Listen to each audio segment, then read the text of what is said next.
Mansa Musa, a 14th century king of the Mali Empire, is often regarded as the richest man in all of history. He reigned 1312-1337. He was the 9th Mansa of his dynasty in Mali.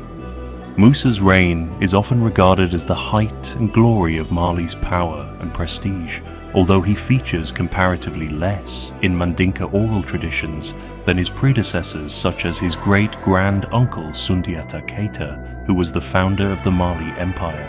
Mansa Musa's fame might also be the result of being the best documented by Arab sources, rather than him actually being the wealthiest amongst his dynasty is unknown. Many people in today often boast and glorify Mansa Musa for his display power through his wealth on his pilgrimage to Hajj, while freely giving out gold in cities in Egypt and Arabia while en route. Musa may have taken as much as 18 tons of gold on his Hajj, equal in value to over US $1.327 billion in 2024. However, what many do not know is how Mansa Musa and his dynasty obtained all of this gold and wealth, and it's often also not talked about his conquest and conquering of smaller neighboring districts for the purposing of expanding his empire, Islam, and to capture slaves to add to his fleet of men for his Hajj, in which he was exploited by the Arabs on that trip. Among these preparations would likely have been raids to capture and enslave people from neighboring non-Muslim areas, as Musa's entourage would include many thousands of slaves. Maybe because of this, Musa's early reign was spent in continuous military conflict with neighboring non-Muslim societies. The historian Michael Gomez estimates that Mali may have captured over 6,000 slaves per year for this purpose. Given the grandeur of his subsequent Hajj, it is likely that Musa spent much of his early reign preparing for it. In 1324, while in Cairo, Musa said that he had conquered 24 cities and their surrounding districts that he had previously conquered for slaves. Musa's aim was to make Timbuktu the capital of Islamic learning building universities, mosques and madrasas. While in Cairo, Musa met with the Mamluk Sultan Al-Nasir Muhammad, who expected Musa to prostrate himself before him, which Musa initially refused to do. When Musa did finally bow, he said he was doing so for God alone. Although it is not known if this situation happened in public or was jokingly done in private, it was a deliberate insult of the racist Egyptians who were notoriously known for enslaving black African groups and viewed them as less than human. Despite this initial awkwardness, the two rulers got along well and exchanged gifts.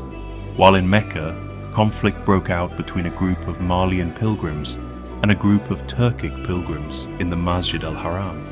Swords were drawn, but before the situation escalated further, Musa persuaded his men to back down. During their journey back, they were struck with catastrophe. Many of them had died from cold, starvation or bandit raids in which most of their supply was lost.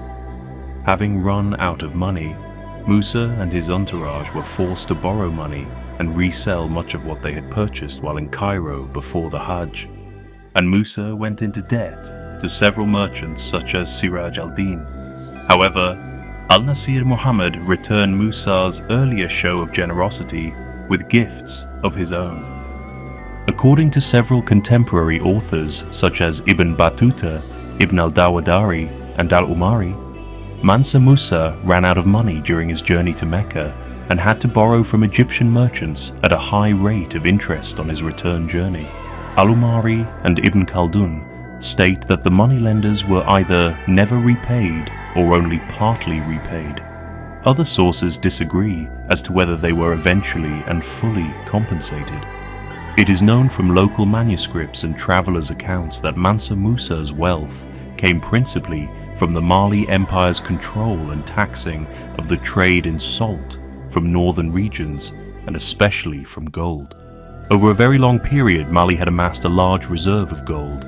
Mali is also believed to have been involved in the trade in many goods such as ivory, slaves, spices, silks, and ceramics. The Mali Empire was founded by Sundiata Keita c. 1214 c. 1255. The empire began as a small Mandinka kingdom at the upper reaches of the Niger River, centered around the Manding region. It developed during the 11th and 12th centuries as the Ghana Empire declined, following the 1076 conquest of the Almoravid Dynasty, who were a Muslim Berber group led by Abu Bakr ibn Umar ibn Ibrahim ibn Turgut, and is credited to have brought Islam in this western sub-Saharan Africa region, displacing many of the inhabitants of the ancient Ghana kingdom, forcing them to migrate to present-day Ghana. Ghanaians were known as the masters of trade in gold, which drew North African merchants to the western Sudan. They controlled the gold mines.